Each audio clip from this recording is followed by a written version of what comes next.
तो यहाँ पर पहले तो आपको सिग्नल प्रोसेसिंग का सिलेबस मेंशन किया हुआ है ना, जो सिग्नल जियो फिजिकल सिग्नल प्रोसेसिंग का, ये बेसिकली मेंस का सिलेबस है। पेपर नंबर 3 के अंदर है ये, पार्ट ए जियो फिजिक्स वाले में। तो क्या क्या टॉपिक है इसमें, वेरियस टाइप्स ऑफ सिग्नल्स। पहले तो अपने को ये हमने फिजिक्स में इलेक्ट्रॉनिक्स में भी पढ़ा है ना, एनालॉग सिग्नल होता है, डिजिटल सिग्नल होता है, राइट। ये सब यस हमने सर, डिस्कस दो ही तरह का किया। पढ़ा है। उसके बाद में सैम्पलिंग थ्योरम, सैम्पलिंग थ्योरम का नाम सुना है क्या पहले। नहीं सर, ध्यान में नहीं है। डिजिटल इलेक्ट्रॉनिक्स में काम आता है ये। ठीक है, तो इसके बारे में स्टडी करना, एक अलाइजिंग इफेक्ट है। तो ये प्रीलिम्स में क्वेश्चन आएगा, एक तो सैम्पलिंग थ्योरम के ऊपर एक क्वेश्चन आता है। ठीक है, सैम्पलिंग थ्योरम के ऊपर एक क्वेश्चन आएगा, अलाइजिंग इफेक्ट के ऊपर एक क्वेश्चन आता है। उसके अलावा Fourier series and periodic wave form. तो आपके प्रीलिम्स के सिलेबस में फूरियर सीरीज तो नहीं है, लेकिन पेरियोडिक वेव फॉर्म गिवन है। Fourier transform and its properties, तो एक क्वेश्चन आपका फूरियर ट्रांसफॉर्म पे आएगा। उसके अलावा डिस्क्रीट फूरियर ट्रांसफॉर्म, ये नहीं है प्रीलिम्स में, नहीं है ये, एफएफटी। उसके बाद ऑटो एंड क्रॉस कोरिलेशन, ये प्रीलिम्स के अंदर मेंशन किया हुआ है। तो एक क्वेश्चन आपका यहाँ से बन जाएगा प्रीलिम्स के अंदर, ठीक है। देन एक है power spectrum, power spectrum important है। Delta function, unit step function, उसके बाद Z transformation, Z transform and properties of that, inverse Z transform. तो ये सारी चीजें हमको देखते हैं भाई, क्या क्या मेंशन किया हुआ है यहाँ पर।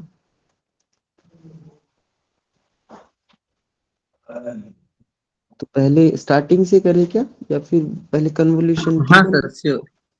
स्टार्टिंग से ही कर लेते हैं ना। तो हाँ पहले सर। देखो इसमें प्रिंसिपल ऑफ डिजिटल फिल्टर का प्रिंसिपल बता रखा है कि डिजिटल फिल्टर बेसिकली काम क्या आता है ना। तो इसमें लिखा हुआ है टू रिमूव और to reduce the strength of unwanted signal.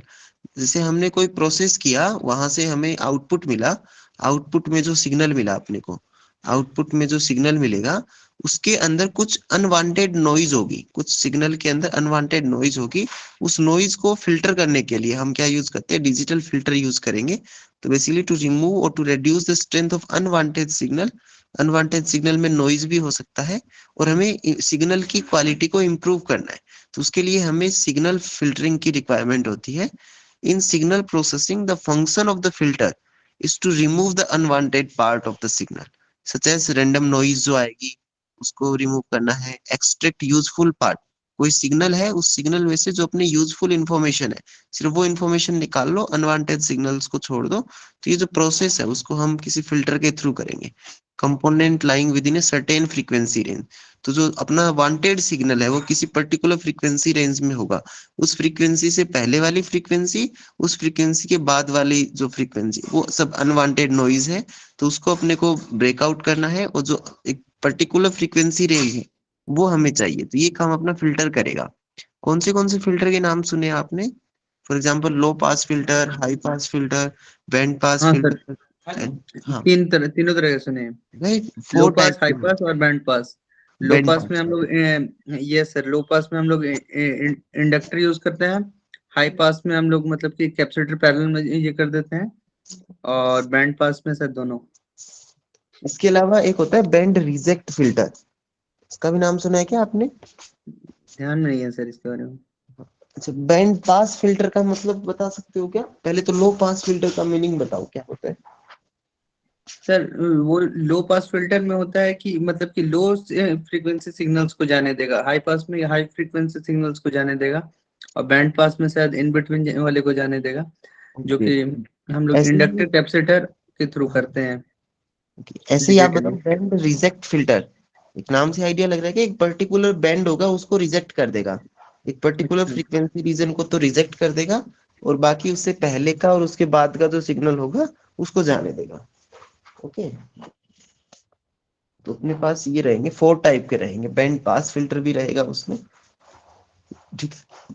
उसके बाद में है इसमें block diagram of digital filter. तो अपने पास कोई एनालॉग सिग्नल है, एनालॉग सिग्नल को डिनोट किया है एक्स, जो कि टाइम का फंक्शन है, और ए एनालॉग के लिए यूज किया है। उसको आप किसी सैम्पलर के अंदर से पास आउट करोगे, ये पूरा प्रोसेस होता है। तो एक तो अपने को सैम्पलिंग को समझना है क्या होता है, उसी के ऊपर बेस्ड अपना सैम्पलिंग थ्योरम है।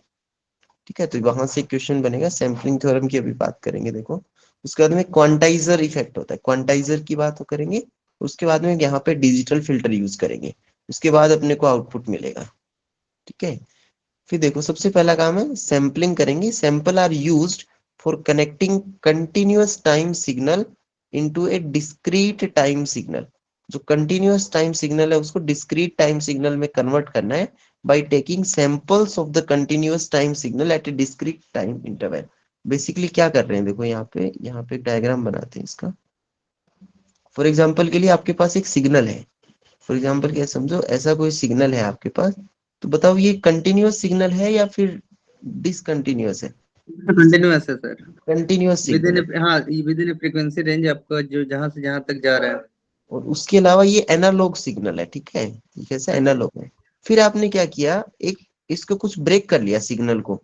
जो एक्स एक्सिस है उसको डिफरेंट डिफरेंट छोटे छोटे टुकड़ों में बांट लिया, एक सेम साइज के छोटे छोटे टुकड़े कर लिए, ठीक है। इन जैसे ये वाला टुकड़ा यहाँ पर इस फंक्शन की वैल्यू इस पॉइंट पर है, यहाँ पर इस फंक्शन की वैल्यू यहाँ पर है, इस पॉइंट पे फंक्शन की वैल्यू यहाँ पर है। सिमिलरली कुछ कुछ पॉइंट मिल गए अपने को, ठीक है। तो ये तो था एनालॉग कंटिन्यूअस सिग्नल, उसको चेंज करना है एनालॉग डिस्क्रीट सिग्नल में। एनालॉग डिस्क्रीट सिग्नल में चेंज करने का मतलब आप एक दूसरा फंक्शन बनाओगे, इसकी वैल्यू बस एक पर्टिकुलर पॉइंट, कुछ कुछ पॉइंट के ऊपर आपने इनकी वैल्यूज बता दी। तो ये समझ पा रहे हो आपको, इसको सैंपल कर दिया अपन ने, छोटे छोटे सैंपल कर दिए इसके।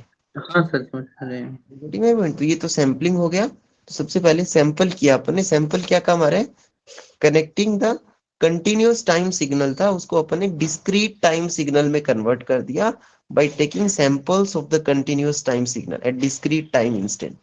फिर दूसरा काम क्या है, quantiser. The quantiser are used for converting a discrete time continuous amplitude signal into a digital signal. तो क्वांटाइजर क्या करेगा, ये सिग्नल था अभी तो ये कंटिन्यूअस सिग्नल, ये डिस्क्रीट सिग्नल है बट एनालॉग सिग्नल है, इसको कन्वर्ट कर देगा डिजिटल फॉर्म में, इसको कन्वर्ट कर देगा डिजिटल फॉर्म में। तो फिर उसको हम बोलेंगे क्वांटाइजर। उसके बाद में क्या है, इन द इनकोडिंग, फिर एक ऑपरेशन आता है इनकोडिंग नाम से। Encoding operation, the quantization sample value is converted to the binary equivalent of that quantization level. Encoding में क्या करोगे, जैसे आपके पास कुछ वैल्यूज है, कंटिन्यूअस सिग्नल की वैल्यूज है, 1 से लेके 8 तक वैल्यूज है, तो आपने क्या किया, उसको बाइनरी नंबर में कन्वर्ट कर दिया। मतलब जो 1 था उसके लिए आपने यूज कर लिया 01, 2 के लिए आपने यूज कर लिया 10, 3 के लिए आपने यूज कर लिया 11, 4 के लिए आपने यूज कर लिया, 4 के लिए क्या यूज करोगे बताओ? 00, 4 के लिए क्या यूज करोगे? 100। 100। ये पता है ना कैसे करते हैं, 2 to the power 0, 2 to the power 1, 2 to the power 2, ये पढ़ा है ना। 3 हाँ to सर, हाँ सर। 4 के लिए ये देखो, ये वाला 4 पे आता है ना, तो इसके लिए हाँ सर। 1, बाकी 0 0। ऐसे अगर आपको 5 100। के लिए लिखना है तो 1 0 1, ऐसे ही सब कन्वर्ट कर देंगे, तो वो इनकोड हाँ कर, सर, बाइनरी नंबर आता है। समझ रहे हो, अपन इनकोडिंग कर दी, कोड बना दिए इनके। फिर the digital filter are the discrete time signal use for filtering of the sequences. फिर हम ये जो डिजिटल फिल्टर क्या करेगा, इनका फिल्टरिंग कर लेगा।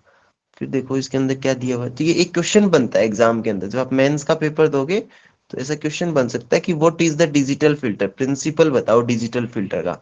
तो आपको ये सारी चीजें लिखनी होगी उसमें, ठीक है। सर डिजिटल फिल्टर से इनकोडिंग पॉसिबल होता है, बस इतना ही ना? हाँ, यहाँ तक ये लिखना है इसमें। उसके बाद में है क्वेश्चन नंबर 2 आपका बनता है डिफरेंस क्या है, एक तो एनालॉग फिल्टर होता है, एक डिजिटल फिल्टर होता है, दोनों के बीच में डिफरेंस क्या है। तो यहाँ से आपका एक क्वेश्चन बनता है, तो देखिएगा इसमें क्या है। एक तरफ तो 2 टेबल बना दी इन्होंने, एक तरफ एनालॉग सिग्नल है, एक तरफ आपका डिजिटल फिल्टर है, एनालॉग फिल्टर है एंड देन डिजिटल फिल्टर। पहली बात बताई, एनालॉग फिल्टर है are use for filtering analog signal. ऐसी डिजिटल फिल्टर होगा वो किसको फिल्टर करेगा, डिजिटल सीक्वेंसेस को या डिजिटल सिग्नल्स को। Analog filter are designed with various component. जब भी एनालॉग फिल्टर बनाएंगे तो अपन कंपोनेंट काम पे लेंगे, रजिस्टर, इंडक्टर और कैपेसिटर, जैसा कि अभी आपने बताया ना, ये तीनों काम में लेते हैं अपन। इसी तरह से जब आप डिजिटल फिल्टर की बात करोगे तो digital filter are design with digital hardware. Digital hardware में क्या क्या होगा, फ्लिप फ्लॉप हो सकता है, काउंटर हो सकता है, शिफ्ट रजिस्टर हो सकता है, अर्थमेटिकल लॉजिकल यूनिट एएलयू हो सकता है, और डिफरेंट काइंड के सॉफ्टवेयर हो सकते हैं। तो बेसिक डिफरेंस समझ में आ रहा है क्या आपको एनालॉग और डिजिटल सिग्नल के बीच में? हाँ सर। एनालॉग सिग्नल में, एनालॉग फिल्टर में आप एनालॉग सिग्नल को फिल्टरिंग करोगे, और जो कंपोनेंट काम में लेंगे अपन रेजिस्टर, इंडक्टर, कैपेसिटर काम में लेंगे। डिजिटल फिल्टर में आप डिजिटल सिग्नल को फिल्टर करोगे, यहाँ पे आप flip flop, counter, shift register, ALU और सॉफ्टवेयर काम में लोगे। Analog filter are less accurate होते हैं, ये ध्यान रखना। जो आपके डिजिटल फिल्टर होते हैं वो ज्यादा एक्यूरेट, हाई एक्यूरेसी इनकी होती है डिजिटल फिल्टर्स की। दैट्स, और ये एक्सट्रीमली स्टेबल भी होते हैं। दैट्स वाई अभी अपन जो मॉडर्न इंस्ट्रूमेंट होते हैं उसमें मोस्टली डिजिटल फिल्टर्स काम में लेते हैं।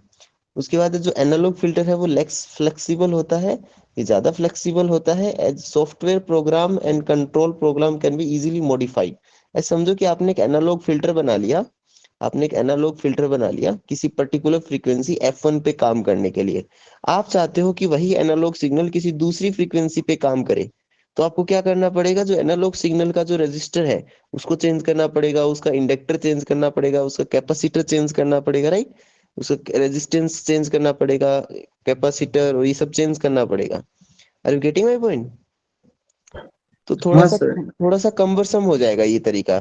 डिजिटल फिल्टर में क्या करना है, प्रोग्राम बनाए हुआ है, बस प्रोग्राम के अंदर ही वैल्यू चेंज करो, तो आपको वही फिल्टर किसी दूसरे के लिए काम में आ जाएगा।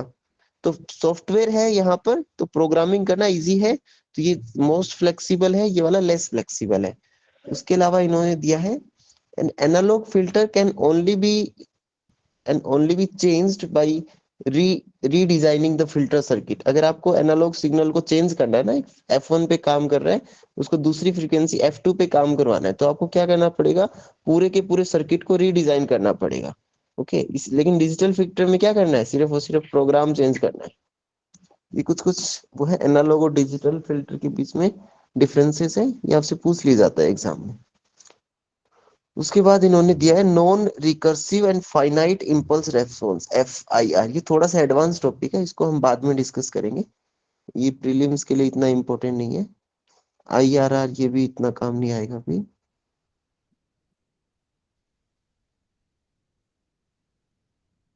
उसके बाद यहाँ से देखो, एक तो है आपका आइडियल लो पास फिल्टर।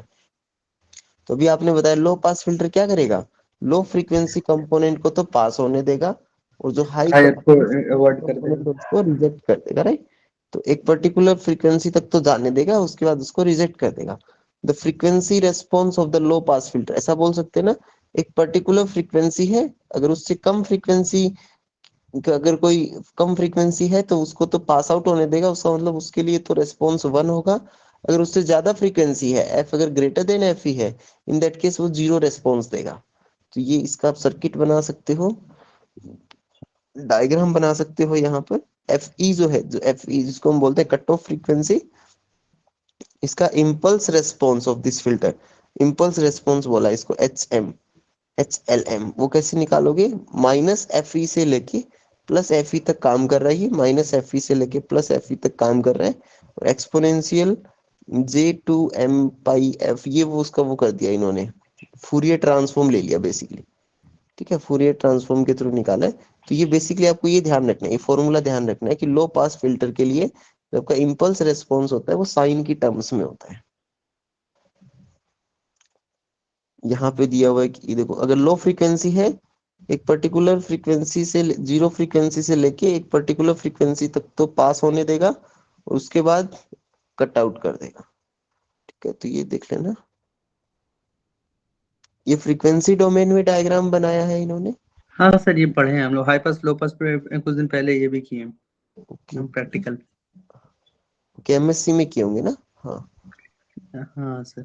उसी तरह से हाई पास फिल्टर है, आइडियल हाई पास फिल्टर, उसमें क्या होगा, एक पर्टिकुलर फ्रीक्वेंसी है, उससे कम फ्रीक्वेंसी को तो पास नहीं होने देगा, तो उसके लिए तो रेस्पॉन्स 0 होगा।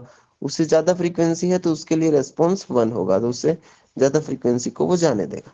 तो the frequency response of the high pass filter को इस तरह से बोलेंगे, जस्ट उसका अपोजिट हो जाएगा ना। एक पर्टिकुलर फ्रीक्वेंसी है, अगर उससे कम फ्रीक्वेंसी है तो उसके लिए रेस्पॉन्स 0 रहेगा, उससे ज्यादा फ्रीक्वेंसी है तो उसके लिए रेस्पॉन्स 1 हो जाएगा।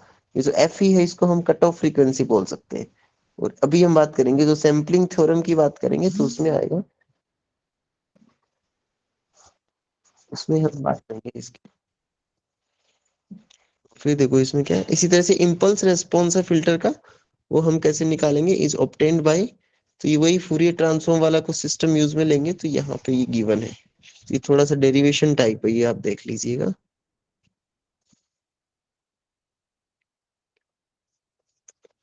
सिमिलरली बैंड पास फिल्टर है, तो बैंड पास फिल्टर का मतलब एक पर्टिकुलर बैंड को तो पास होने देगा, उससे कम वाले को और उससे हाई वाले को रिजेक्ट कर देगा।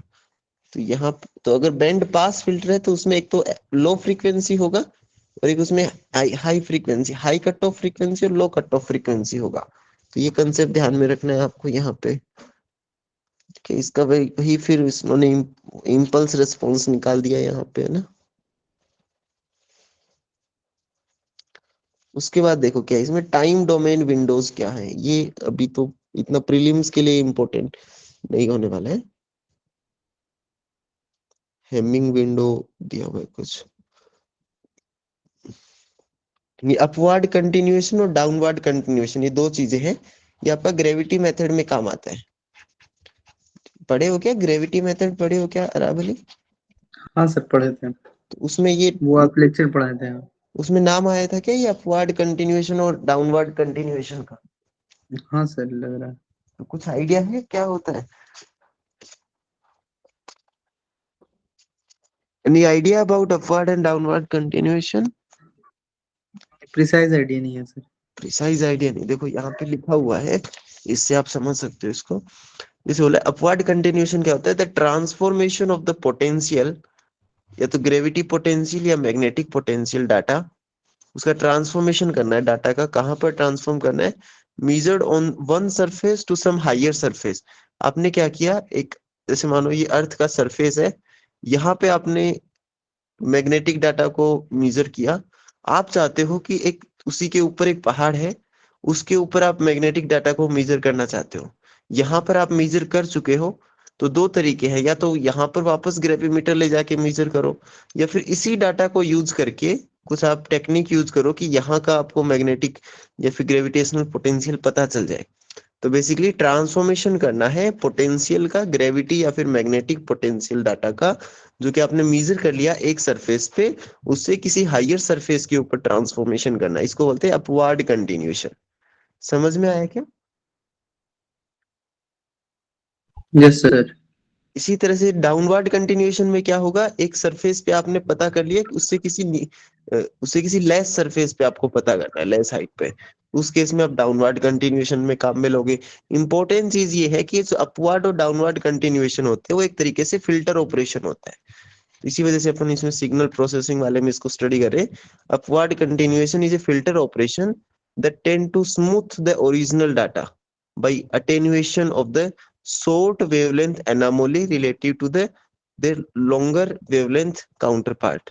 A logical consequence of the attenuation of amplitude with increasing distance from the source. तो यहाँ से आपका प्रीलिम्स का क्वेश्चन बन सकता है एक, कि जो अपवर्ड कंटिन्यूएशन है वो किसकी तरह बिहेव कर रहा है, एक तरीके से फिल्टर ऑपरेशन की तरह बिहेव कर रहा है, जो जो क्या कर रहा है, स्मूथ कर रहा है ओरिजिनल डाटा को।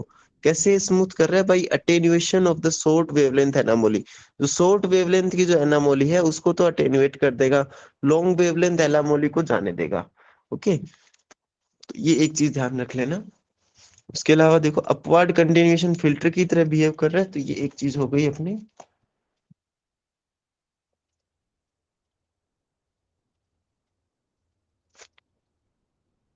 देखो यहाँ ये प्रीलिम्स का क्वेश्चन ये बनेगा आपका, कि जो अपवर्ड कंटिन्यूएशन है उसको आप एक स्मूथ लो पास फिल्टर की तरह मान सकते हो। ठीक है, क्लियर है क्या? इसी तरह से जो डाउनवर्ड कंटिन्यूएशन होगा उसको आप हाई पास फिल्टर की तरह मान सकते हो। तो प्रीलिम्स का क्वेश्चन बनता है ये।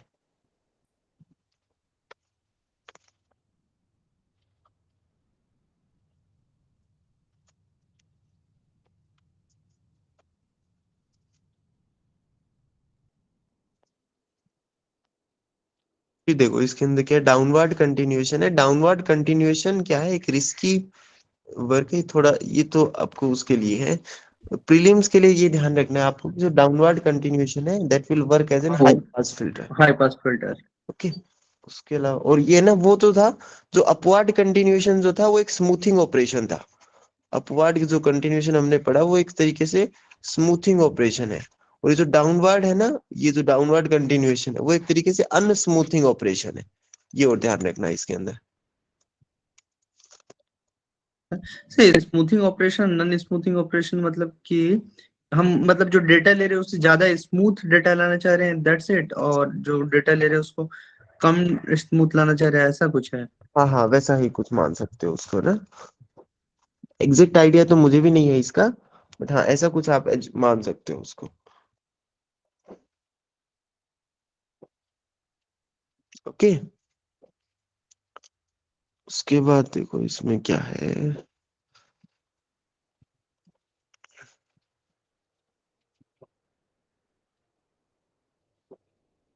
ये दो मेथड है, एक तो सूडो ग्रेविटी है, एक रिडक्शन टू पोल मेथड है। ये आपके मैग्नेटिक मेथड के अंदर काम आता है, और मेंस के अंदर क्वेश्चन पूछा जाता है इसके ऊपर। फिर देखेंगे इसमें क्या है बाद में, पहले तो उस पर चलते हैं हम।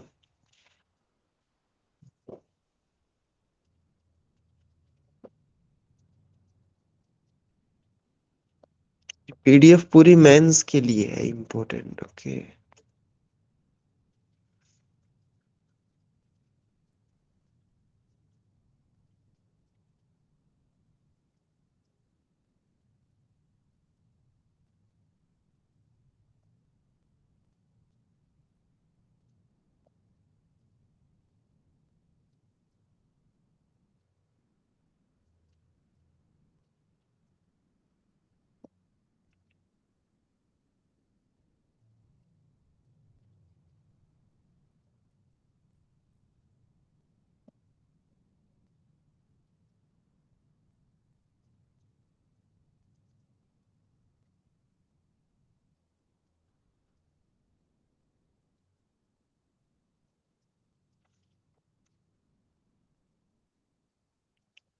पीडीएफ आपने पढ़ा है क्या पहले? नहीं सर। तो एक तो ये काम करना, लेक्चर के बाद में इस पीडीएफ को फिर से एक बार ट्राई करना ना। देखो यहाँ पे देखते हैं कन्वोल्यूशन के जो आप बता रहे थे, what do you mean by the convolution. तो पहले तो कन्वोल्यूशन की डेफिनेशन यहाँ पे लिखिए। Convolution as used in the exploration geophysics is a change in the wave shape as a result of passing through a linear filter। एक wave है, ऐसे समझो इसको, एक वेव है, उसको एक लीनियर फिल्टर में से गुजार रहे हो आप। फिल्टर है, उसका रेस्पॉन्स लीनियर है। तो एक बार प्रीलिम्स में क्वेश्चन आया है कि लीनियर रेस्पॉन्स का मतलब क्या होता है, तो इसको भी देखो डिस्कस करेंगे। जब इसमें से जब आप इसको पास आउट करोगे और जो आपको वेव मिलेगा उसको हमने बोला है कन्वोल्यूशन। तो कैसे समझोगे इसको, कंसीडर करो दो फंक्शन है आपके पास, टू फंक्शंस है। एक तो एफ टी है, एक जी टी फंक्शन है। एफ टी जो है वो तो सिग्नल है, वो तो वेव है, और जी टी जो है वो इम्पल्स रेस्पॉन्स है फिल्टर का। बेसिकली एक फिल्टर है, उसके अंदर से आप एक function F T pass out कर रहे हो, इस फिल्टर का रेस्पॉन्स है जी टी। तो जो आपको लास्ट में आउटपुट में मिलेगा F T star G T, इसको बोला है कन्वोल्यूशन। और कन्वोल्यूशन को हम डिफाइन करते हैं, देखो ये फॉर्मूला है इसका। The convolution of function ft and gt can be expressed as the formula।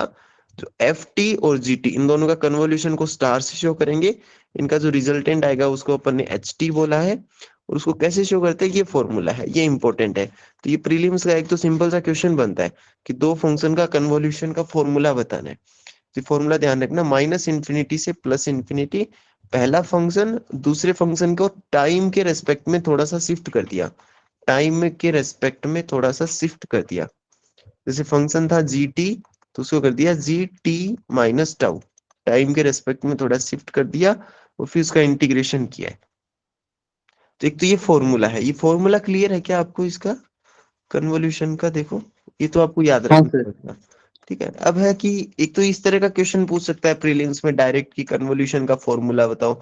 दूसरा क्वेश्चन जो मोस्टली पूछा जाता है प्रीलिम्स में, आपको दो फंक्शन दिए हुए होंगे, एक फंक्शन होगा एफ टी, दूसरा फंक्शन होगा जी टी।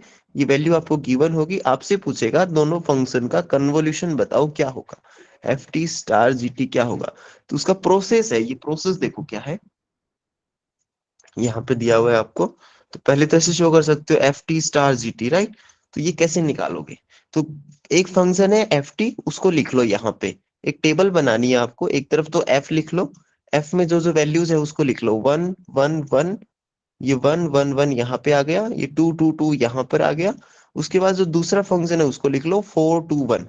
ये क्लियर है क्या, ये टेबल बनानी है आपको, एक तरफ तो फंक्शन एफ लिख लो और दूसरी तरफ आप फंक्शन जी लिख लो। ठीक है, अब यहाँ पर सबका वो कर दो, प्रोडक्ट कर दो। 4 इंटू 1 किया तो 4 आ गया, 4 इंटू 1 4, 4 इंटू 1 4, 4 इंटू 2 8 आ गया। तो ये एक टेबल बना लो प्रोडक्ट की। क्लियर है?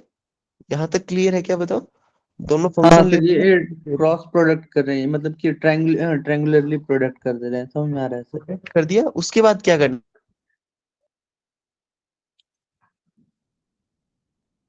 पेयर 4 का बनाओगे, दूसरा पेयर 4 2 का बनाओगे, तीसरा पेयर 1 2 4 का बनाओगे, देन पेयर आप 1 2 4 1 2 8 का बनाना है, देन आपको 1 4 8 का पेयर बनाओगे, 2 4 8 का एक पेयर बनाना है, 2 4 का एक पेयर बनाना है, 2 का एक पेयर बनाना है। ये जो पेयर के अंदर अगर 2 नंबर या 3 नंबर आ रहे हैं तो सबका सम कर दो।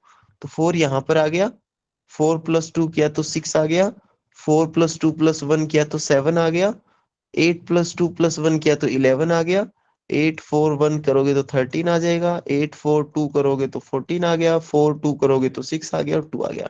ये समझ में आया क्या आपको कन्वोल्यूशन कैसे निकालते हैं किसी सिग्नल का? तो कैलकुलेशन थोड़ा सा डिफिकल्ट लग रहा है। हाँ, कैलकुलेट थोड़ा सा डिफिकल्ट लगेगा। देखो पहले तो ये समझ में आया ना, कन्वोल्यूशन दो दो फंक्शन है, एक फंक्शन है एफ टी, उसको किसी फिल्टर से गुजारा, फिल्टर का रेस्पॉन्स है जीटी, तो आपको जो आउटपुट मिलेगा उसको आपने डिफाइन कर दिया एफ टी स्टार जीटी से। ठीक है, ये तो कन्वोल्यूशन का वो बेसिक डेफिनेशन हो गया। अब इसका अगर मैथमेटिकल फॉर्मूला लिखना है तो इंटीग्रेशन करना है आपको, माइनस इन्फिनिटी से plus infinity F tau G T minus tau D T. ये फॉर्मूला क्लियर है? ये तो आपको याद रखना है। उसके बाद क्या है कि आपको दो फंक्शन दे दिया, फंक्शन की वैल्यूज दे दी, तो कैसे निकालोगे? एक टेबल बनानी है, एक तरफ फंक्शन एफ लिख दो, दूसरी तरफ फंक्शन जी लिख दो, यहाँ पे प्रोडक्ट कर दो, जो यहाँ पे जो वैल्यूज है उनका प्रोडक्ट कर दो, और फिर यहाँ से वो पेयर्स बनाने स्टार्ट करो। यहाँ से एक पेयर, दूसरा पेयर, तीसरा पेयर, ऐसे जितने भी पेयर्स बन रहे हैं वो यहाँ पे लिख दो, उनकी वैल्यू सम करके लिख दो। वही आपका कन्वोल्यूशन आ जाएगा। एक क्वेश्चन आप करके देखोगे तो आपके लिए इजी रहेगा। फॉर एग्जाम्पल के लिए देखो, एक हाँ सर, क्वेश्चन समझ गया। समझ गए ना? जैसे क्वेश्चन हाँ मैं सर। देता हूँ, आप अभी करके देखो। एक फंक्शन है एफ टी, उसकी वैल्यू आपको गिवन है 1 4 3। एक दूसरा फंक्शन है जी टी, उसकी आपको वैल्यू गिवन है -1 2 4। तो आप इसका कन्वोल्यूशन निकाल सकते हो क्या? हाँ सर। निकाल के बताओ कितना आएगा। माइनस और वन। एक एक हमने कल एक क्वेश्चन किया था, याद है क्या? एक फंक्शन है F1, एफ टी फंक्शन है, उसके अंदर जो वेरिएबल है, उसके अंदर मानो 4 वेरिएबल है, और जो दूसरा फंक्शन है जी टी, उसके अंदर वेरिएबल 3 है।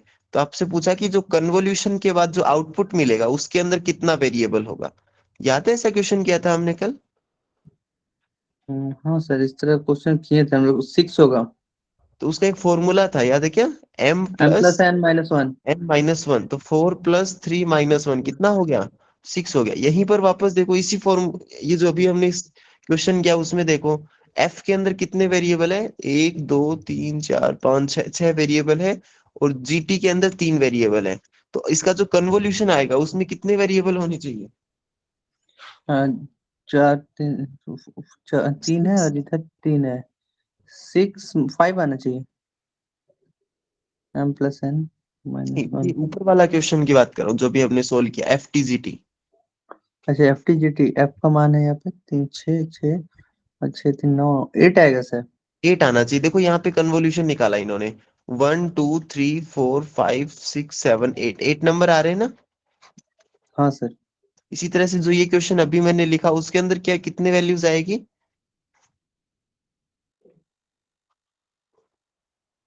तो 5 आएगी सर। इसमें 5 आएगी, 3 तो यहाँ पर है, 3 यहाँ पर है, 3 + 3 6 - 1। तो इसका कन्वोल्यूशन निकाला क्या आपने, कितना आएगा? सो डायग्राम मतलब ये किए, सॉल्व किए। सर वो प्लस कैसे करे थे सर, प्लीज ऊपर। देखो वापस देखो, एक एक तरफ तो फंक्शन एफ लिख लो, हाँ एक तरफ सर। फंक्शन जी लिख लो, एक टेबल वन बनानी है आपको। ठीक है, एफ कितना है? 1 है, 4 है, 3 है। फोर है, 3 है। जी कितना है? जी है -1 2 4। -1 है, 2 है और 4 है। Right, yes -1 sir. है, 2 है और 4 है। तो अभी 1 को 1 से मल्टीप्लाई कर लो, 1 को -1 से मल्टीप्लाई करो। हाँ, तो -1 2 -1 4 2। -4 -3, हाँ यहाँ पर बताओ 2 4, हाँ यही आएगा ना, -1 2 4। सर। और यहाँ पर बताओ क्या आएगा, 4 को -1, -4 -4 8 16 8 एंड 16, 16 और आगे बताओ -3 -3 24 48 48 कैसे बोल रहे हो? Sir 16 into 3। नहीं, 16 को 3 से नहीं करना है, ये वाले नंबर अच्छा को फर्स्ट वाले ही को करना है, सॉरी सर। फर्स्ट वाले को ही करना है, सिर्फ फर्स्ट वाले को फर्स्ट वाले से ही करना है। इनको नहीं करना है ना। तो 3 को 2 से किया 6 आ गया, और 3 को 4 से किया तो 12 आ गया। ये क्लियर है क्या? हाँ सर अब क्लियर है। अब बताओ, कोई कंफ्यूजन है तो बताओ अभी भी।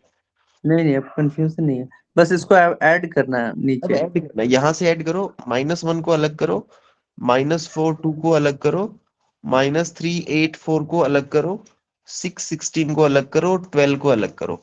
तो बताओ क्या आंसर आएगा? पहले वाला तो -1 आ गया, दूसरे में बताओ। -1 -4 + 2 -1 -1 माइनस -1 नहीं -1 +1 2 क्या होगा 2 और ये नहीं होगा। नहीं नहीं, ये क्या बता रहे हो आप? थोड़ा रॉन्ग बता रहे हो, फिर से सर देखो। ऐड करना है ना। ऐड करना है ना, -4 को 2 में ऐड करना है। नहीं समझ में आया क्या? -4 को 2 में ऐड करना है। ये समझ में आया क्यों कर रहे हैं, -4 को 2 में क्यों ऐड कर रहे हैं? सर डायगोनली ऐड करना है, क्या करना है? हाँ, डायगनली ऐड करना है। तो -4 को 2 में ऐड करेंगे, हाँ -4 को 2 में ऐड करेंगे तो -2 आएगा। -2, उसके बाद -3 8 और 4। -3 8 और 4 8 8 4 12 -3 तो 9 9 हो गया, उसके बाद बताओ। 16 और 6 को ऐड करेंगे तो फिर 22 12 अब देखो इसमें कितने वेरिएबल है टोटल, 1 2 3 4 5। 5। तो दो क्वेश्चन यहाँ से आपके, 2 3 क्वेश्चन क्लियर हो गए ना प्रीलिम्स के कन्वोल्यूशन पे। अगर कोई क्वेश्चन आए तो कन्वोल्यूशन पे, एक तो आपका मैथमेटिकल फॉर्मूला पूछा जा सकता है, राइट, जो इंटीग्रेशन हाँ वाला है। सर। दूसरा क्या और पूछ सकते हैं, कोई दो फंक्शन देगा f1 f2, वैल्यूज दी हुई होगी और आपसे पूछ लेगा कन्वोल्यूशन बताओ क्या होगा। और थर्ड में क्या पूछा जा सकता है कि लेंथ कितनी होगी उसकी। हाँ लेंथ कितनी होगी m+n -1। ये क्लियर है ना, 3 टाइप के क्वेश्चन बताओ। हाँ सर। ओके,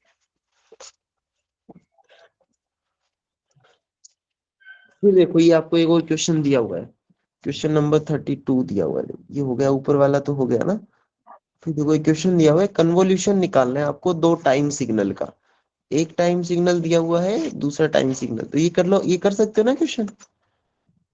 हाँ सर ये कर सकते हैं। हाँ, तो ये लेक्चर के बाद ट्राई करना इस क्वेश्चन को, ठीक है, 32 वाला। हाँ सर। और फिर बताना कोई दिक्कत आए तो फिर वही टेबल बनाना है आपको। अब अच्छा, इसको देख के बता सकते हो क्या इसकी लेंथ कितनी होगी? मतलब ऊपर में देख के बता सकते थे सर। 3 3 बिल 6 7 7 प्लस 7 प्लस 2 9 8 होगी सर। 8 होनी चाहिए ना, देखो 1 2 3 4 5 6 7 8, ठीक है। तो ये निकाल लेना आप। तो कन्वोल्यूशन क्लियर है ना? Yes sir. Okay,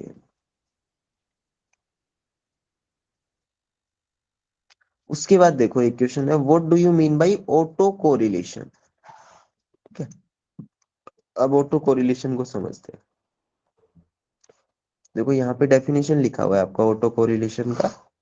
auto correlation is a mathematical operation similar to the convolution. Convolution के जैसा ही एक ऑपरेशन है, बट उसमें क्या दिक्कत है, इसमें except the two functions operating on each other are the same and one of them is not reversed with respect to the other. तो जो हम कन्वोल्यूशन कर रहे थे, तो कन्वोल्यूशन में हमने क्या किया, कन्वोल्यूशन में अपने पास दो फंक्शन थे। दो फंक्शन थे क्या? सर हम लोग कन्वोल्यूशन दो ही फंक्शन के कर सकते हैं कि दो से ज्यादा का भी, मतलब दो का निकालने के बाद हम लोग तीसरे के साथ भी ये कर हाँ, सकते हैं, तीसरे के साथ कर कन्वोल्यूट सकते करके। हैं। हाँ, हाँ ऑटो n नंबर कोरिलेशन पर कर का सकते मतलब हैं। दोनों फंक्शन सेम ही है, खुद एक फंक्शन का खुद के साथ में कोरिलेशन निकालना है, ठीक हाँ है। हाँ। Yes sir. यहाँ पे ऑटो कोरिलेशन फंक्शन का फॉर्मूला भी गिवन है आपको, माइनस इन्फिनिटी से प्लस इन्फिनिटी एक फंक्शन, फिर उसका tau minus T D T. तो ये बस ये चीज ध्यान रखना, जो आपका जो कोरिलेशन जो अपने कन्वोल्यूशन निकाला उसमें था दूसरे फंक्शन का टी माइनस टाउ, याद देखिए ऐसा। हाँ सर, टी माइनस टाउ था, ये टाउ माइनस टी है। यहाँ पर टाउ माइनस टी है, तो ये एक चीज ध्यान रखना है, ठीक है। उसके बाद है auto correlation function will have its largest value at the zero lag time. The auto correlation function is symmetric about the zero lag time. They are zero phase function. They can detect hidden periodicities in any given wave form. जैसे देखो ये कोई wave function है, एक wave function दिया हुआ है x. अब ऑटो कोरिलेशन के लिए तो सिर्फ एक ही फंक्शन चाहिए, एक फंक्शन हो गया, उसको लिख दिया अपने 1431। अब जस्ट इसका अपोजिट करके लिखना है, ये ध्यान रखना है सिर्फ, जो दूसरा फंक्शन जो लिख रहे हो उसका रिवर्स ऑर्डर में लिखना है उसको। ऑर्डर दिख रहा है आपको, 1431 है, उसका अपोजिट ऑर्डर में लिखना है 1341। बस यही डिफरेंस है कन्वोल्यूशन और ऑटो कोरिलेशन में। सर यहाँ पे ये इसी चीज को बस नीचे से ऊपर लिखा है, बस जबकि नीचे से लिखना चाहिए ऊपर था लिख, 1341। हाँ नीचे से ऊपर लिख दिया है, तो नीचे से ऊपर लिखने का मतलब ऑर्डर रिवर्स कर दिया ना इसका, हाँ समझ पा सर रहे हो क्या? मतलब। ऑर्डर रिवर्स करने का मतलब एक नेगेटिव साइन, तो बस वही नेगेटिव साइन का इफेक्ट यहाँ पे देख सकते हो आप। वहां पे टी माइनस टाउ था, यहाँ पे टाउ माइनस टी है। रिलेट अच्छा। कर पा रहे हो इस फॉर्मूले को, इससे रिलेट कर पा रहे हो क्या टेबल से? हम्म, हम्म, हेलो। हाँ sir. Okay. T minus tau, tau minus, इसको देखेंगे सर हम ध्यान से और एक बार। हाँ एक बार दोबारा से हम्म, देख, ठीक है। हम्म, मतलब बेसिकली क्या है, एक फंक्शन है एफ ऑफ टाउ, हम्म। वहां जो कहाँ कि गया? 1431 है। हाँ 1431 है ना, तो एक पहले बार तो फंक्शन को सीधा लिख देंगे ऐसे, हाँ, उसके बाद वन फोर थ्री उसको वन लिख रिवर्स दिया। ऑर्डर करके लिख दो, और फिर वही प्रोडक्ट कर लो और फिर ये वैल्यूज निकाल लो। हाँ सर, अब समझ में आ गया। क्लियर है ना? सर, हाँ सर। ये करना है यहाँ। हाँ सर, वो रिवर्स में जस्ट लिख देना, ऊपर से नीचे लिख देना है ना, पर जब टाउ माइनस टी होगा तो जस्ट नेगेटिव करके 1341 लिख दिया। सही है। फिर इसी तरह से एक ऑपरेशन होता है क्रॉस कोरिलेशन। तीन ही चीजें थी ना, एक तो कन्वोल्यूशन हो गया, उसके बाद क्रॉस कोरिलेशन। इसमें और देख लो क्या होता है। Cross correlation the mathematical operation similar to the auto correlation but apply to two different function. जो ऑटो कोरिलेशन था वो एक ही फंक्शन पे लग रहा था, कोरिलेशन दो फंक्शंस ले लेंगे। एंड ये देखो यहाँ पे लिखा हुआ है cross correlation measure the similarity. ये अपन ने क्वेश्चन किया था, याद है आपको? गेट का क्वेश्चन किया था या प्रीलिम्स का किया था, उसमें हाँ पूछा सर, गया था ये सिमिलरिटी के बारे में ही बोल रहा था वो। सिमिलरिटी एज ए फंक्शन, तो दो फंक्शन के बीच में सिमिलरिटी बताता है, और ये वाला फॉर्मूला ध्यान रखना है। इसमें और क्रॉस कोरिलेशन में और ऑटो कोरिलेशन में क्या डिफरेंस है? ऑटो कोरिलेशन में तो एक ही फंक्शन था, क्रॉस कोरिलेशन में दो फंक्शंस है, ठीक है। फिर वही मैथमेटिकल फॉर्मूला है इसका। Cross correlation in the time domain correspond to the frequency domain operation of.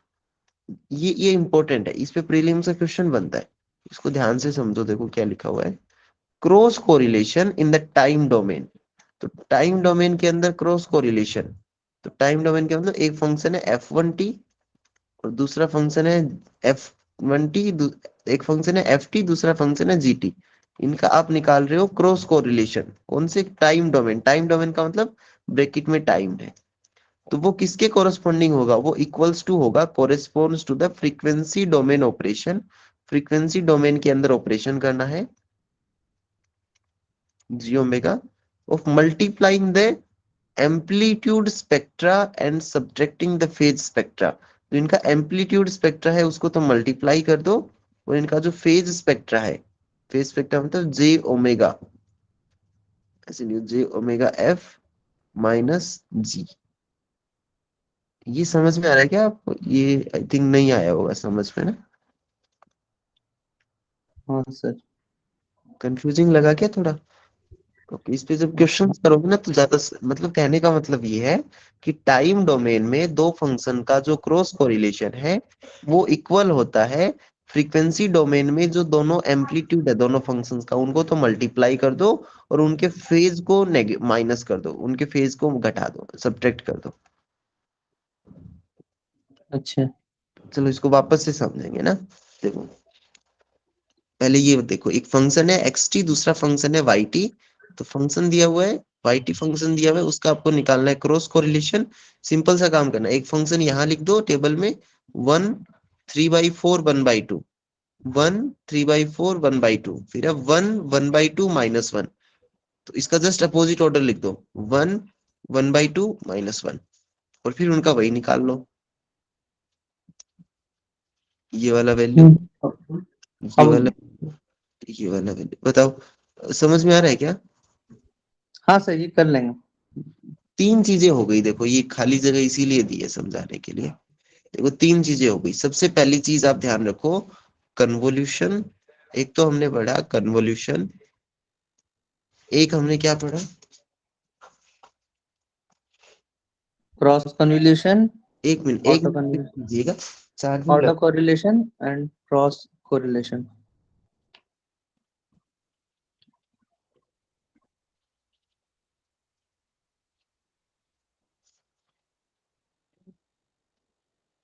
एक मिनट रुकिएगा।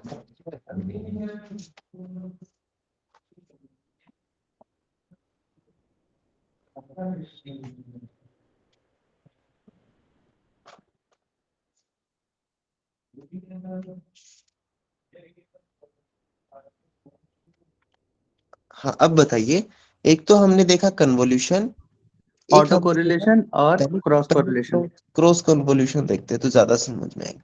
क्रॉस कन्वोल्यूशन और फिर हमने बात किया ऑटो कन्वोल्यूशन की, ठीक है। ऑटो, क्रॉस कन्वोल्यूशन और ऑटो कन्वोल्यूशन। कन्वोल्यूशन में क्या क्या चीजें अपन ने डिस्कस किया? एक तो मैथमेटिकल फॉर्मूला ध्यान रखना है, दो फंक्शंस का क्रॉस, जो कन्वोल्यूशन होगा उसका फॉर्मूला क्या लिखोगे? -∞ से +∞, बोलते जाओ साथ में। Yes H F T minus infinity plus infinity tau, T minus tau tau dt। dt, right. उसके बाद उसकी जो लेंथ होगी वो कितनी होगी? m+n-1 होगी। ये क्लियर है? यस उसके सर। बाद आपको एक फंक्शन लिखना, अगर आपको फंक्शन f1 दिया हुआ है, 1 2 4 दिया हुआ है, दूसरा फंक्शन g दिया हुआ है, थ्री हाँ सर। फोर फाइव दिया हुआ है, तो उसका तो क्रॉस 5 हो गए कन्वोल्यूशन सर कैसे इसके, निकालोगे? कैसे लेंथ निकालोगे? इसके 5 हो गए। एक टेबल बना लोगे f और g की टर्म्स में। f की यस वैल्यू सर, यहाँ रख 1 to दोगे 4। 1 2 4, g की वैल्यू डायरेक्टली रख देना है 3 4 5, 3 राइट। 4 5। इनको यस सर। मल्टीप्लाई कर दो और फिर इनकी वो बना लो। क्लियर है ना? Yes sir. क्रॉस कन्वोल्यूशन में क्या होगा? वही दो फंक्शन है, अगर आपको उनका क्रॉस कन्वोल्यूशन निकालना है तो वही -∞ से +∞, एफ टाउ, बस यहाँ पे क्या चेंज हो जाएगा? Tau tau minus minus T. T हो जाएगा, dt। एक फंक्शन एफ है, दूसरा फंक्शन जी है, इसमें भी लेंथ सेम होगी m+n-1। अब इसमें क्या करोगे? जैसे कोई दो फंक्शन है, पहला फंक्शन है 1 3 5, दूसरा फंक्शन है -1 5 4। तो इसका जब क्रॉस कन्वोल्यूशन करोगे तो कैसे करोगे? एक तरफ f है एक तरफ g है, f को तो एज इट इज लिख दो 1 3 5, g वाले को क्या कर दोगे? जी वाले को उलट के लिख देंगे सर, लिख देंगे। ऑर्डर रिवर्स कर दोगे, 4 5 और यस सर, माइनस, 4 5 -1। और फिर वही मल्टीप्लाई करके ऐड कर लो। ऑटो कन्वोल्यूशन में क्या करना है कि जो क्रॉस कन्वोल्यूशन में था, तो बस जो जो फंक्शन g है उसको फंक्शन f ही मान लो। हम्म। समझ पा रहे हो? दोनों फंक्शन दोनों एक सेम, ही रहेगा। हाँ, G is equal to F F मतलब एफ टाउ और F tau minus T dt। f tau F tau minus T dt। -t dt। Clear है ना? -∞ से +∞, और फिर वही काम करना है। तो इसमें आपको सिर्फ एक ही फंक्शन चाहिए, उसी को यहाँ पे लिखना है, हाँ। उसी का रिवर्स ऑर्डर यहाँ पे लिखना है। क्लियर है क्या तीनों चीजें? बताओ। Yes sir. चलो ठीक है।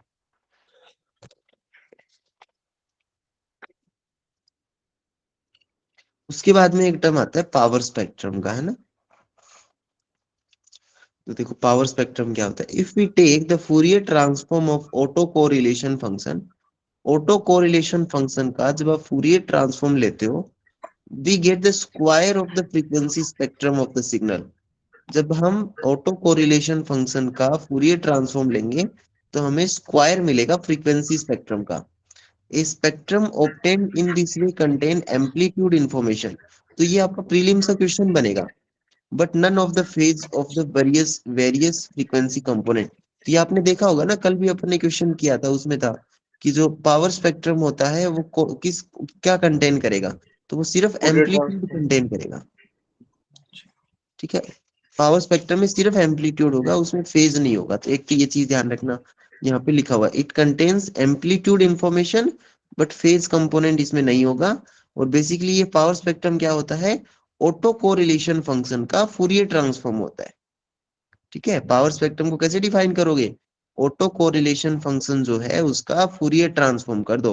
उसका जब फूरियर ट्रांसफॉर्म करोगे तो आपको क्या मिलेगा, फ्रीक्वेंसी स्पेक्ट्रम का स्क्वायर मिलेगा। Are you getting my point? Yes sir. हाँ, एग्जाम्पल से ज्यादा समझ में आएगा, देखेंगे। देखो, spectrum giving the square of the amplitude as a function of frequency but containing no phase information is referred to as the power spectrum. ठीक है, तो पावर को हम ऐसे ही तो डिफाइन करते हैं ना, पावर डिफाइन करने के लिए क्या बोलते हैं, एम्पलीट्यूड का स्क्वायर। Amplitude square. ना, तो उसी उसी फॉर्म में इसको बोला है पावर स्पेक्ट्रम। और एक बुक है इसके ऊपर, वो बुक मैं ढूंढता हूँ ना, बुक मिल जाएगी तो कल थोड़ा उससे भी अगर पढ़ेंगे तो उसमें एग्जांपल्स दिए हुए हैं अच्छे डायग्राम बना के, तो उससे ज्यादा अच्छे से समझ में आएगी चीजें। ठीक है, एक बार के लिए समझ में आ गया ना आपको, convolution, cross convolution, auto convolution, ये सारी चीजें ना। इसी तरह से एक डी कन्वोल्यूशन होता है, इसको आप पढ़ के आना, आप देखना इसको ना, थोड़ा देखना डी कन्वोल्यूशन के बारे में। एग्जाम्पल भी यहाँ पे दिया हुआ है कैसे डिफाइन करते हैं डी कन्वोल्यूशन को। ठीक है,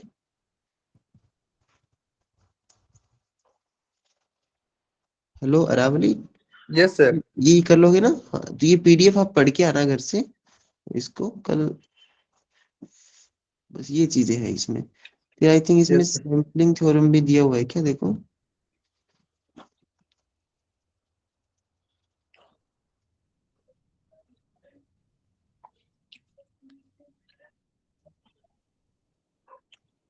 ओके, देखना इसमें सैम्पलिंग थ्योरम मेंशन किया हुआ है या नहीं किया हुआ।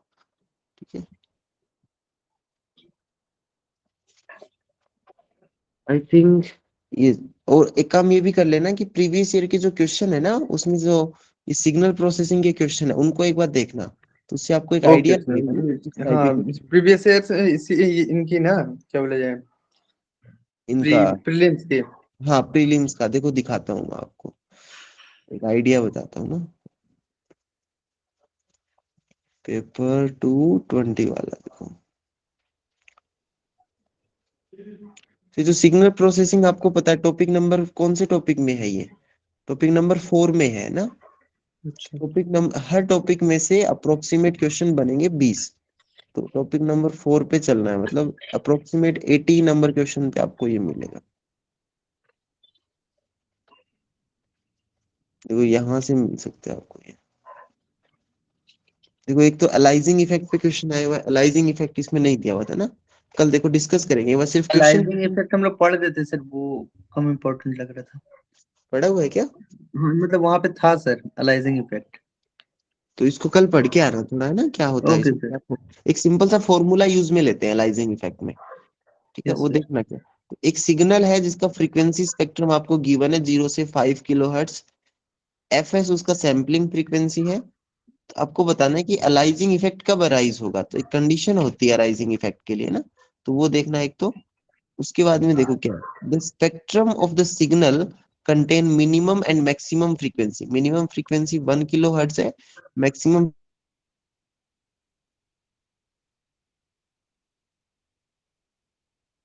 फ्रीक्वेंसी पे सैंपल किया जाना चाहिए, सैंपलिंग की फ्रीक्वेंसी क्या होनी चाहिए। ठीक है, फॉर्मूला होगा सर ये। हाँ, इसके सिंपल सिंपल फॉर्मूला है, इसको अपन वो बुक से डिस्कस करेंगे अभी क्या क्या फॉर्मूलाज है, अभी तो याद नहीं आ रहे। उसके बाद लिखा हुआ है देखो, एक है इनपुट सिग्नल है, एक आईटी इनपुट सिग्नल है, आउटपुट सिग्नल जीटी है, उसको आप लीनियर कब बोलोगे? अभी अभी हमने देखा था ना एक लीनियर ऑपरेशन के बारे में, लीनियर यस फिल्टर। सर। एक फिल्टर है, उसमें से आपने एक इनपुट दिया IT, आपको आउटपुट में मिला GT। आपको बताना है ये आउटपुट GT ये जो मिला इसको लीनियर कब बोलोगे? ये जो सर लो पास रेस्पॉन्स फिल्टर से जब वो पास होगा। हाँ वो कब होगा? तो इन चारों कंडीशंस में से कौन सी कंडीशन सेटिस्फाई होगी ना, बता सकते हो क्या? सर वो अगर लो पास फिल्टर से पास होगा तो ऊपर में उसका इंडक्टर होगा, और इंडक्टर तो डायरेक्ट होता है, तो आई जी, बिलीव बी आंसर होना चाहिए। ए। ये आंसर होगा इसका। देखना कैसे होता है ना, डिस्कस अच्छा करेंगे अच्छा। इसको कल, डिटेल में डिस्कस करेंगे। अच्छा आप सर, एक बार के लिए सिर्फ कैलकुलेशन इसके बारे में मुझे नहीं कर पा रहे। ऐसे, फिर हम्म। फूरियर एक फंक्शन है उसका फूरियर ट्रांसफॉर्म निकालना है। तो फूरियर ट्रांसफॉर्म का फॉर्मूला पता है ना आपको? तो हाँ। ये आपको ट्राई करना है ना इसको घर पे, फूरियर ट्रांसफॉर्म कैसे करेंगे। ठीक है, फिर देखो, transformation of a time domain signal to the frequency domain signal. एक टाइम डोमेन सिग्नल को फ्रीक्वेंसी डोमेन सिग्नल में कन्वर्ट करते हैं, तो ऐसा कौन सा ट्रांसफॉर्मेशन है जिसमें ये काम करते हैं हम? टाइम को फ्रीक्वेंसी में एफ ई लैप्लास में E to the power minus S T होता है, तो अब लैप्लास होना चाहिए सर। लैपलास में नहीं करते, ये काम हम फूरियर ट्रांसफॉर्म में करते हैं। ठीक है, अच्छा। ये ध्यान रखना, इंपॉर्टेंट है। ये चारों के चारों इंपॉर्टेंट है। आप एक काम तो ये कर लेना, इन चारों का फिजिकल मीनिंग जरूर देख लेना कि फूरियर अच्छा ट्रांसफॉर्म का मेन काम क्या है। फूरियर ट्रांसफॉर्म का मेन काम है टाइम डोमेन सिग्नल को फ्रीक्वेंसी डोमेन में चेंज करना। ठीक है, ऐसे ही अच्छा। लाप्लास ट्रांसफॉर्मेशन का मेन काम क्या है? लाप्लास सर ट्रांसफॉर्म काम आता है डिफरेंशियल इक्वेशन को सोल्व करने में। ठीक है, अच्छा। डिफरेंशियल ये क्वेश्चन बनेंगे प्रीलिम्स में। जब भी कोई डिफरेंशियल इक्वेशन है, कॉम्प्लिकेटेड डिफरेंशियल इक्वेशन है, उसका क्या कर लो आप, लाप्लास ट्रांसफॉर्मेशन ले लो किसी डिफरेंशियल इक्वेशन का। तो उससे क्या होता है, डिफरेंशियल इक्वेशन एक अलजेब्राइक इक्वेशन में कन्वर्ट हो जाती है। ठीक है, अलजेब्राइक इक्वेशन समझ रहे हो ना? Sir x square plus 4AX plus four equals to 0। तो एक डिफरेंशियल इक्वेशन है जिसको सोल्व करना कॉम्प्लिकेटेड है, उसका लाप्लास ट्रांसफॉर्मेशन लेते ही डिफरेंशियल इक्वेशन एक अलजेब्राइक इक्वेशन में कन्वर्ट हो जाती है। अब अलजेब्राइक इक्वेशन को सोल्व करना इजी होता है, समझ पा रहे हो? Yes sir. तो उसको सोल्व कर लो, सोल्व करके उसका वापस इनवर्स लाप्लास ट्रांसफॉर्म ले लो, तो फिर आपका डिफरेंशियल इक्वेशन का सॉल्यूशन पता चल जाता है। इसी तरह से फूरियर सीरीज क्या काम आता है? फूरियर सीरीज बताओ क्या काम आती है? सर फूरियर सीरीज में हम लोग किसी भी मतलब कोई फंक्शन को रिप्रेजेंट करते हैं इन द पीरियोडिक मैनर। हाँ, कोई भी कैसा फंक्शन, फंक्शन की स्पेशल प्रॉपर्टी है कि फंक्शन पीरियोडिक पीरियोडिक होना फंक्शन चाहिए, को। है ना? तो ये प्रीलिम्स ऐसे क्वेश्चन बन जाते हैं। हिल्बर्ट ट्रांसफॉर्म, तो ये एक तो ये इन ऑप्शंस के बारे में देख लेना है ना, क्या क्या है। हिल्बर्ट ट्रांसफॉर्म को। हिल्बर्ट ट्रांसफॉर्म देखना क्या होता है। ऐसी लाप्लास ट्रांसफॉर्मेशन के ऊपर एक क्वेश्चन आया हुआ है। और फिर देखो ये लिखा हुआ है, relationship between the power spectral density and the auto correlation of a real stationary signal. Power Fourier density और ट्रांसफॉर्म ऑटो, सर। हाँ तो अभी अभी हमने देखा ना, it's Fourier transform of auto correlation function, yes sir. है ना? तो ये कुछ फिर अपन ने फूरियर लाप्लास ट्रांसफॉर्मेशन बताना है आपको एक्सपोनेंशियल AT का, ये हमने कल किया था ना। E to the power AT E to the power minus S T D T, one by S minus A. हाँ तो ये कर सकते हो ना इसका। उसके यस बाद सर। दो फंक्शन है, एक की लेंथ 4 है, दूसरे की लेंथ 3 है। सिक्स। कन्वोल्यूशन किया तो इसका लेंथ कितना आएगा? सिंपल क्वेश्चन है ना, ये कर सिक्स सकते। सर। उसके बाद देखो, ऑटो कोरिलेशन फंक्शन है एक वेव फॉर्म का, क्या इंफॉर्मेशन कंटेन करेगा वो auto correlation function? Auto correlation T D T. Sir उसका फ्रीक्वेंसी क्या हो, phase and amplitude. Auto correlation function में सिर्फ और सिर्फ एम्पलीट्यूड रहता है। Amplitude only sir, amplitude only. फिर क्रॉस कोरिलेशन फंक्शन क्या मेजर करेगा? क्रॉस सिमिलर, कोरिलेशन सिमिलरिटीज देखता है। सिमिलर। इसी तरह से फिर ये डिराक डेल्टा फंक्शन का इंटीग्रेशन सोल्व करना है। वन बाई टू पाई वो one one by A minus B हाँ इंटू वो फॉर्मूला लगा डेल्टा ए सकते माइनस हो, B plus delta A plus B delta x - a plus delta, plus delta x minus B. Sorry. ये use कर लेना। उसके बाद यूनिट स्टेप फंक्शन क्या होता है ये देख लेना। एक तो लाप्लास ट्रांसफॉर्मेशन ही निकालना है, डिराक डेल्टा फंक्शन को सॉल्व करना है। बस ये इतने क्वेश्चन है। ये तो है आपका पेपर नंबर 2020 वाला। ऐसे ही देखो पेपर देखते हैं अपन 2021 का। ठीक है,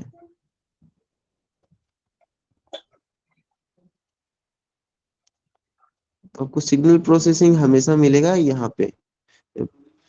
क्वेश्चन नंबर इससे 70 से लेके 80 नंबर क्वेश्चन के बीच में कहीं मिलेगा।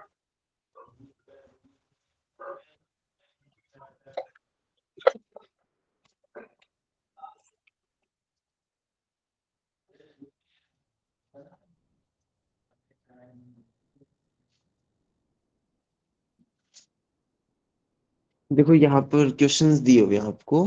क्वेश्चन दिया हुआ है कि क्वेश्चन नंबर 77 देखो पहले क्या लिखा हुआ है। थोड़ा सा बड़ा कर लेते हैं इसको। दिखाई दे रहा है क्या इजीली? 77 सर नहीं दिख रहा है। अब दिख रहा है ना? Yes sir. देखो क्या बोला इसमें, the input of A digital system, एक डिजिटल सिस्टम है उसका इनपुट xt है, वो रिलेटेड है आउटपुट के साथ में इस तरह से yt equals to t times xt। तो आपको बताना सिस्टम कैसा है, लीनियर है, नॉन लीनियर है, स्टेबल है, टाइम इनवेरिएंट है। सर इसके ग्राफ से बता सकते हैं क्या कि कर्व किस तरह से होगा? देखो अभी सिस्टम। जो प्रीवियस क्वेश्चन था ना 2020 में आया था, वो पूछा था लीनियर के बारे में। तो लीनियर अच्छा तब अच्छा। होगा जब yt जो होगा वो xt के इक्वल होगा, ठीक है। हाँ सर। अब इसको t से मल्टीप्लाई कर दिया, तो जैसे t से मल्टीप्लाई किया तो बताओ ये टाइम इनवेरिएंट है क्या? टाइम पे तो डिपेंड कर रहा है। हाँ सर, टाइम पे तो डिपेंड कर रहा है। तो क्या लीनियर होगा क्या टाइम डिपेंडेंट। या नहीं होगा? लीनियर का नहीं होगा। तो नॉन लीनियर हो सकता है, स्टेबल हो सकता है, नॉन हाँ, लीनियर होना चाहिए। ये नॉन लीनियर है, ठीक है। उसके बाद देखो क्या है, दो फंक्शन है, let x1t and x2t be the two periodic signal with इनका टाइम पीरियड दिया हुआ है t1 and t2 for x1। दो फंक्शन को जब सम कर दिया तो उस केस में what should be the rational number. आपको बताना है पेरियोडिक फंक्शन है जिसका टाइम पीरियड, एक फंक्शन का टाइम पीरियड t1 है, दूसरे का टाइम पीरियड t2 है। दोनों फंक्शन को ऐड करने के बाद में टाइम पीरियड क्या होगा?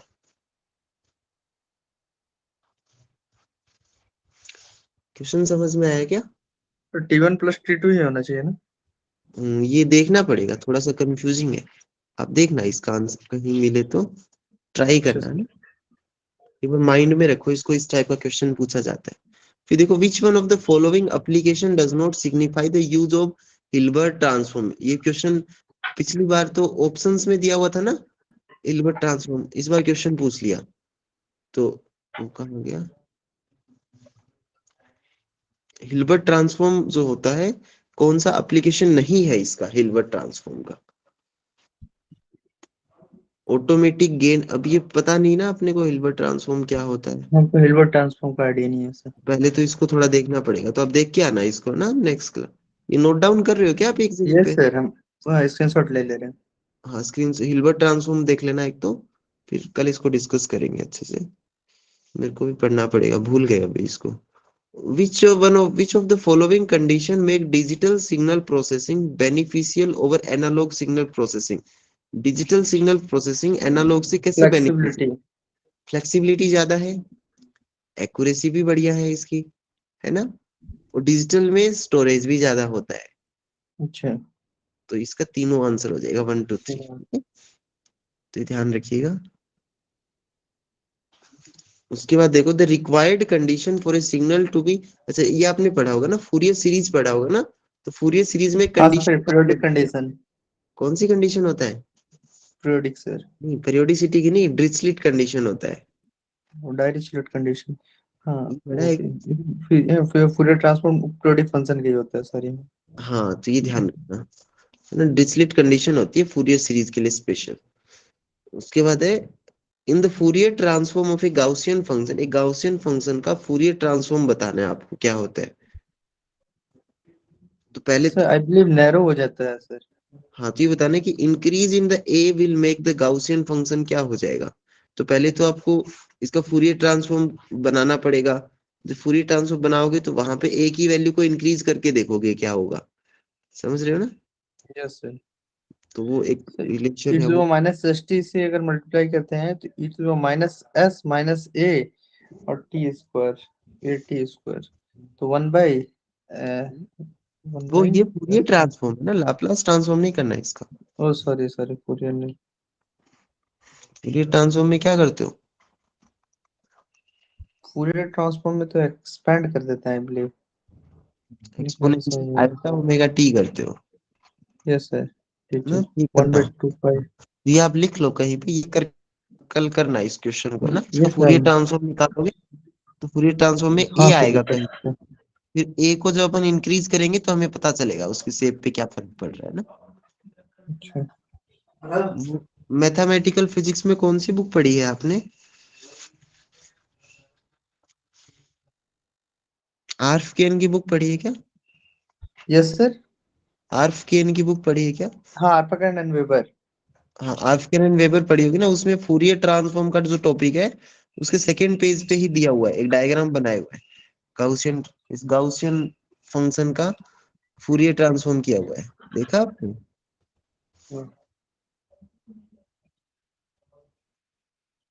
देखा था क्या? तो ध्यान में नहीं आ रहा सर। हाँ देखना अभी है ना लेक्चर के बाद, वो आर्फकेन का फूरियर ट्रांसफॉर्म का चैप्टर खोल के उसका सेकंड चैप्टर देखना, सेकंड पेज देखना फूरियर ट्रांसफॉर्म का, आपको मिलेगा, डायग्राम मिलेगा ना। उसके बाद देखो क्या है, एक फंक्शन है और वो पूछा है आपसे 1 - 1/3 ये सब ये किसके इक्वल होगा, तो आप बता सकते हो tan इनवर्स x की सीरीज क्या होती है? याद था हमको। One one minus one by x plus 5/7 x square. 5 by, 5/7 x square, something ऐसे थे। नहीं नहीं नहीं, तो ये एक काम ये भी कर लेना आप साथ में ना, साइन इनवर्स एक्स का, कोस इनवर्स एक्स का, टेन इनवर्स एक्स का सीरीज एक्सपेंशन देखना क्या होता है ना। Okay sir. ठीक है, तो एक काम तो ये हो जाएगा आपके लिए, और फिर वही है फूरियर कोसाइन, तो बेसिकली आपको ये पता चल रहा है ना क्वेश्चन कहाँ से पूछे जा रहे हैं, एक तो फूरियर ट्रांसफॉर्म से क्वेश्चन आ रहा है, लाप्लास ट्रांसफॉर्मेशन से क्वेश्चन आ रहा है ना, Dirac delta function. Dirac delta function से क्वेश्चन बन रहा है, उसके अलावा एक है यूनिट स्टेप फंक्शन, है ना, कन्वोल्यूशन से क्वेश्चन बनता है, क्रॉस कोरिलेशन से क्वेश्चन बन रहा है यहाँ पे, और ये अब जो आप सिलेबस देखोगे तो सिलेबस में मेंशन किए हुए हैं ये सारे टॉपिक।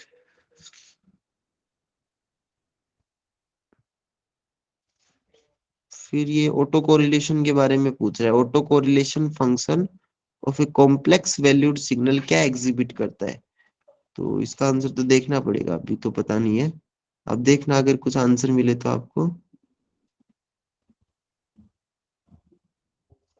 फिर यूनिट स्टेप फंक्शन का लाप्लास ट्रांसफॉर्म बताओ, तो ये आपने किया हुआ है क्या एमएससी के टाइम पे, लाप्लास ट्रांसफॉर्म और फूरियर ट्रांसफॉर्म? अच्छा, लैपलॉस ट्रांसफॉर्म किए थे, फूरियर ट्रांसफॉर्म भी पढ़े थे, तो बीएससी हाँ, के टाइम पे ही किए थे सर। तो एक बार इसको रिवाइज करना थोड़ा है ना, हाँ देखना। सर। फिर ये एक थ्योरम है ये एक, if F S be the Laplace transform of function F T then limit S tends to infinity F S will be, बता सकते हो क्या होगा? कोई फंक्शन है एफ ऑफ टी, उसका Laplace transform F of S है, अगर आप इस Laplace transform F of S पे लिमिट लगाते हो एस टेंड्स टू इंफिनिटी, तो क्या वैल्यू आपको मिलेगी? आपने लाप्लास ट्रांसफॉर्म पढ़ा है ना, कोई लॉजिक लगाओ इसमें।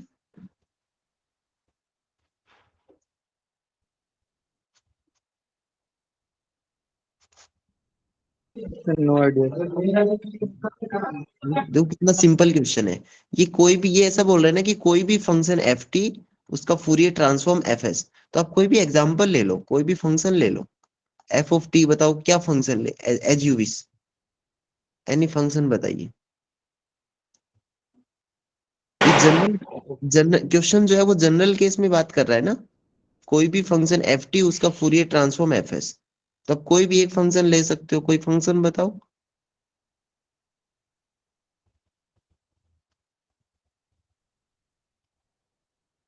Hello, yes sir. हाँ, कोई भी फंक्शन बताओ एफ ऑफ टी, कोई भी random function. E to the power -80 square. Minus A T ले लेते हैं, एटी स्क्वायर ज्यादा हो जाएगा, minus A T plus A T ले लो एक बार के लिए, ठीक है, कोई भी रैंडम फंक्शन हमने ले लिया, तो इसका फूरियर ट्रांसफॉर्म क्या होगा बताओ? अभी अभी आपने निकाला ना 1/s माइनस ए,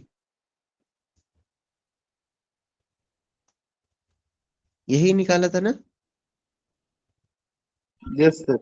इसका मतलब कोई भी फंक्शन लो आप एफ ऑफ टी, उसका फूरियर ट्रांसफॉर्म, ये उसका लाप्लास ट्रांसफॉर्म निकालो, तो हमेशा 1/s का फैक्टर आएगा। ये समझ में आ रहा है क्या? ये जो s है वो हमेशा 1 में आएगा। जैसे आपसे कोई पूछे कि साइन टी का फूरियर लाप्लास ट्रांसफॉर्म बताओ, क्या होता है? साइन टी का लैपलास ट्रांसफॉर्म 1/s माइनस ए स्क्वायर, कोस टी का क्या होता है? एस स्क्वायर प्लस ए स्क्वायर। तो देखो हमेशा कभी लाप्लास ट्रांसफॉर्म निकालोगे तो अपोन में 1/s का फैक्टर आएगा। आ रहा है ना? Yes sir.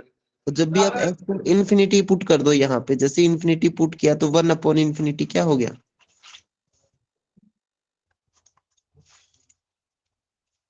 समझ में आया क्या क्वेश्चन? लॉजिकल क्वेश्चन था ये।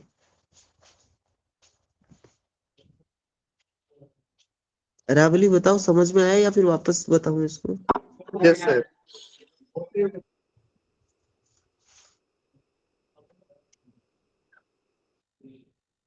फिर आपने फूरियर ट्रांसफॉर्म पढ़ा है तो उसमें एक आइडेंटिटी होता है, एक रिलेशन है उसमें, थ्योरम बोल सकते हो, पार्सेवल्स थ्योरम।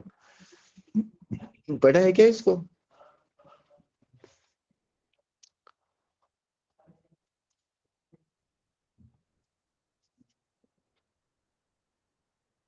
रावली बताइए। Yes sir. ये पार्सेवल थ्योरम पढ़ा हुआ है? बताओगे इसका आंसर? परवेर्सल थ्योरम हम्म। ध्यान में नहीं सर। तो ए एक हेटे যাচ্ছে আমি देखना फूरियर ट्रांसफॉर्म वाले टॉपिक के अंदर मेंशन किया हुआ না হলে এটা বন্ধ হয়ে যাবে निकाल देगा। है। तो इतने क्वेश्चन है। तो एक आइडिया लग रहा है ना आपको? मैक्सिमम क्वेश्चन सिग्नल प्रोसेसिंग में Fourier transform, Laplace transform, Dirac delta function, इन पे बन रहे, convolution, cross convolution, auto convolution, ठीक है। Yes sir. ये टॉपिक आप थोड़ा पढ़ना वापस से इसको, और मैं थोड़ा बुक कोशिश करता हूँ मिलती है तो उस बुक से हम ट्राई करेंगे चीजों को, ठीक है। Okay sir, thank you sir. Okay.